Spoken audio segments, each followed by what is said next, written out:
So at the Xbox Showcase, the Dragon Age Dreadwolf, or I should say the Veilguard, released. And, well, this Not looking good, old friend. is probably the understatement of the year. Let's talk about it. So what in the frickin' Fortnite is going on here? This here is Varric. This is how I remember him.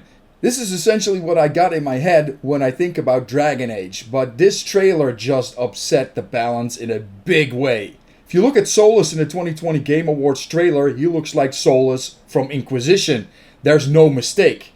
The general undertone of the trailer was one of dread. Hence why the name Dragon Age Dreadwolf just worked. Powerful and it flows well. And the monsters in the older trailers look more evil and diabolical too. In the new trailer they almost look, well, comical. Another worry that I have is when you looked at Dragon Age Inquisition and then Mass Effect Andromeda, you saw the parallels between the two. Both had that open world look and both played roughly the same. And that is the thing that I didn't like about both games, because it wasn't direct anymore. It didn't have that direction like the original Mass Effect trilogy had, or even the older Dragon Age games. So we are getting a gameplay trailer in a few days. That is good, but for me the worry is already set in. If you change the look, then what is there not to change everything else about it, which includes the storyline, and we're going from the hard R to PG-13. Completely would ruin the franchise for me. My wife is going, well, I don't care about the art style per se. Not a really big problem for me, just as long as the story is good. But if the art style does a complete 180, what is there to stop them from changing the story format and dumbing it down, or really bringing that down to that PG-13 level to open it up for more people to play, but on the same token, also get people like me, older fans or older people that like Dragon Age, to go, well, it's just gonna be a tick in the no buy box for me right away. However, that gameplay trailer could save it. It could be a freaking great trailer right there, and then I'm going, well, we have something to look forward to here.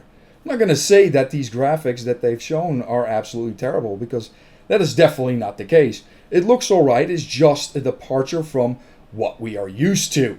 Now, looking at the trailer more deeply, it seems to establish the narrative that you are the one being recruited by an established group of people. Look at me. Look at me. You're the companion now.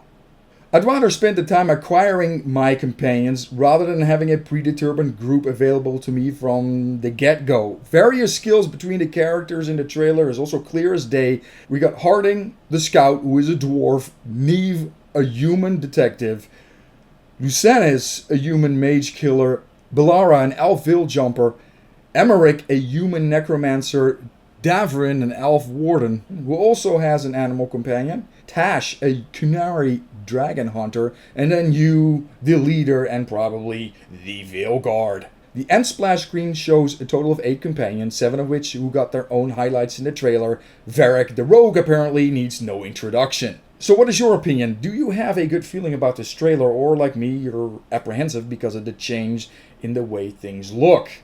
Please let me know in the comment section below. Keep that conversation going. As always, I enjoy being on here, and if you enjoyed this content, please hit that subscribe button. Still trying to get to 1,000. And as always, hashtag game for the sake of gaming, and I'll see you guys on the flip side. Take care.